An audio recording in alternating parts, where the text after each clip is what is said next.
bienvenue sur Sitananda. Je suis Emmanuelle et j'aimerais vous présenter aujourd'hui non pas une séquence de yoga mais plutôt un petit tutoriel pour vous aider à aller plus loin dans vos flexions avant. Donc si vous voulez faire ce tutoriel en même temps que moi, je vous conseille d'être quand même échauffé, d'avoir travaillé aux muscles au préalable.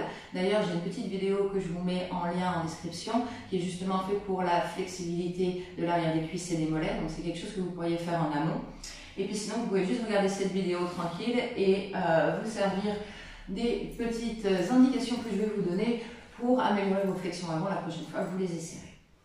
On va utiliser un strap pour aujourd'hui. Donc pas de panique, si vous n'avez pas de strap à la maison, vous pouvez utiliser un foulard, une écharpe, un essuie, n'importe quoi qui sera assez long pour aller faire le tour de votre pied et être retenu par vos mains. Et j'ai aussi des blocs de yoga. Pareil, si vous n'avez pas de blocs, ça peut être des gros bouquins. Parce qu'en fait, le principe ici, ça va être les faire glisser vers l'avant pour nous aider à aller dans notre flexion. Donc, ce que je vous propose ici, c'est de vous montrer déjà une première flexion avant qui est Janu Sirsasana, la posture du genou au nez. J'aime bien utiliser celle-là parce que finalement, elle est un petit peu plus facile qu'avec les deux jambes tendues. Quand on a une jambe ouverte vers l'extérieur, c'est un peu plus facile de se pencher vers l'avant. La première étape, ça va être de réorganiser un petit peu vos fessiers ici. Ce que vous pouvez faire, c'est tirer une fesse derrière et l'autre pour enlever toute la chair qu'on a en trop autour de l'articulation et de sentir les muscles les os bien plantés dans le sol. Ici c'est important en fait parce que si la chair de vos fessiers est dans l'articulation, vous aurez beaucoup de mal à vous pencher vers l'avant. Ensuite, vous allez vouloir vraiment tendre la jambe qui est devant vous et tendre votre dos. Donc je sais que pour certaines personnes, tendre le dos ainsi c'est vraiment compliqué. Donc on peut tricher un petit peu en venant plier un petit peu le genou. Parce que si vous partez avec un dos rond, c'est vraiment compliqué de vous pencher vers l'avant. Même moi qui suis assez flexible, ici je sens que ça tire trop dans les muscles du dos et c'est pas possible. Donc pour se redresser, il vaut mieux plier un petit peu le genou, mais je continue de bien presser le talon vers l'avant. Okay, et comme ça me permet de tendre le dos et de partir avec une colonne bien solide. Et puis ce qu'on peut faire après, c'est de repousser un petit peu le talon vers l'avant, voir si par miracle la jambe s'allonge un peu plus, tant mieux pour vous. Prochaine étape, on va attraper notre sangle ici et on va venir la placer derrière l'arche du pied. Vous devez avoir les bras tendus, la sangle tendue et vous sentir assez confortable ici. Toujours avoir le dos bien droit, essayez d'avoir 90 degrés entre les cuisses et le buste.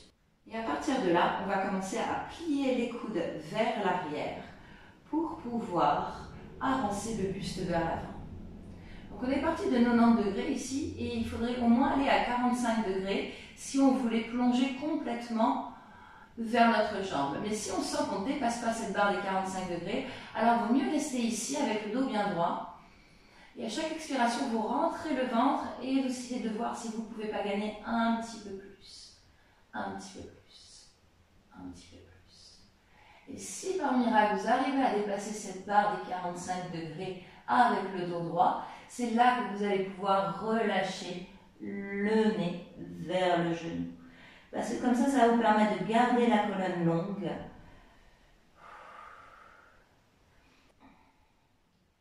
Ce qu'on peut faire à chaque inspiration, c'est pousser le sommet du crâne vers les orteils. Et à l'expiration, vous contractez bien le ventre vers l'intérieur et vous essayez de plonger un peu plus vers votre jambe. Mais encore une fois, je vous rappelle, si vous n'avez pas dépassé la barre des 45 degrés, il vaut mieux rester ici, à travailler la flexion de la hanche, petit à petit. Sentir la flexibilité qui se crée dans l'arrière de la cuisse et du mollet. Sentir aussi que les muscles du bas du dos, ils tirent petit à petit. Et finalement, si on dépasse, c'est là qu'on peut relâcher.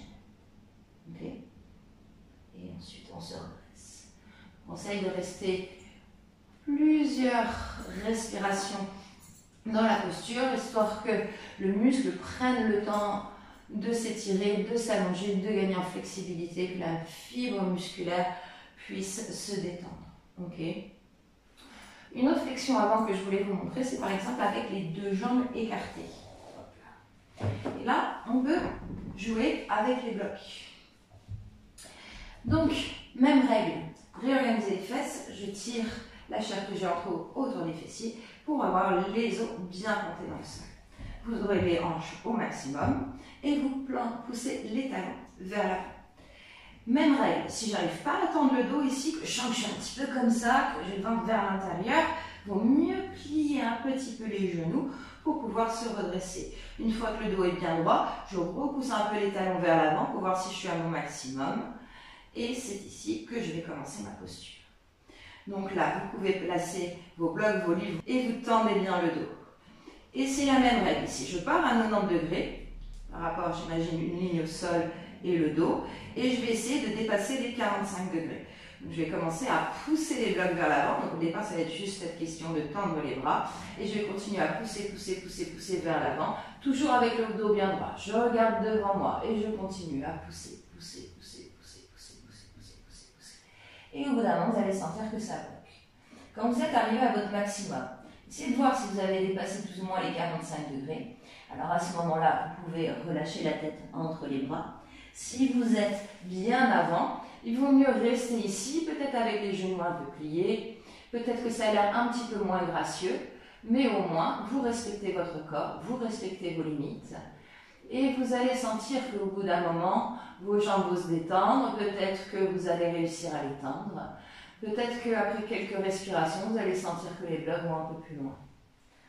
De la même manière, si vous avez déjà relâché les bras, la tête entre les bras, pardon, alors ici, avec des grosses expirations, en rentrant le ventre, j'essaye de voir si je ne peux pas glisser ces blocs encore un petit peu plus vers l'avant. Et toujours cette volonté d'y aller en tendant le dos, en sentant de l'extension.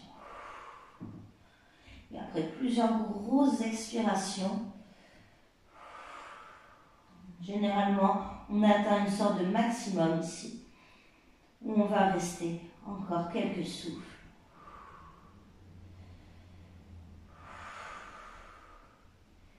Et finalement, on retire les accessoires vers l'arrière pour se redresser.